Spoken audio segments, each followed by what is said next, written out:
حرکت‌های خوب مشاهده کردیم و با نتیجه 3-2 توانستند بر دسته روشن شهر کلوب پیروز شوند و این حال در جدول مسابقه در جای هشتم است. این با بازی وارد میکنند سیرای روسونان اینجا تو را بوی سنجر اخسی بویف ضربه او و کوه گوتسون رو بینگرد که چگونه است حرکت‌های بازیگر شماره 30 و تو از بازیگر دوم دسته اسخاتمه جواب گردانیدن بازیگران دسته برقچی عزیز بگدلیف امکانیتی نوبتی و باز هم ضربه بلند نوبتی دسته اسخات. توجه کنیم جهانگیر اکبرزاده یک پرتافت دیگر و محمد کمال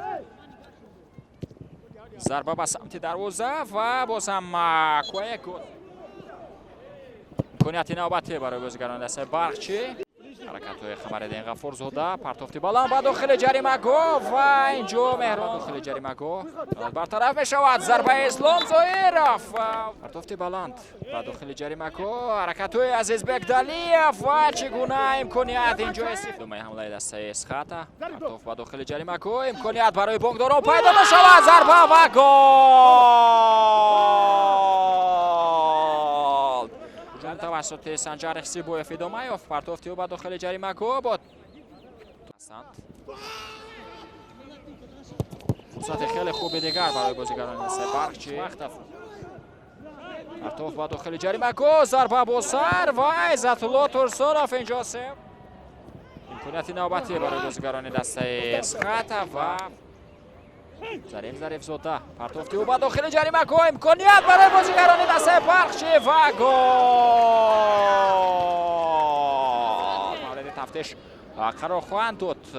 پرتافت ظریف زاده بود با اوجی عبدالمنون پس به داخل جریمه گو امکانیت بهترین گلزنی و اینجا چیکار تو برو به دسته دیگرش ایدشو خدای داد و واگذار کرد و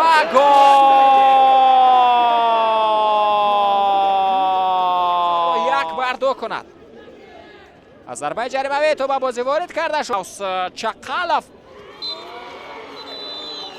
و همین تمام دوستان عزیز صدای شده که سیاد جان زین‌الدینов بلند می شود و رقابت امروزه میان دسته‌های بهتر میکند و ما در همینجا در ورزشگاه مرکزی جمهوری شهر دوشنبه گزارش مستقیم خویش را به انتها میرسانیم.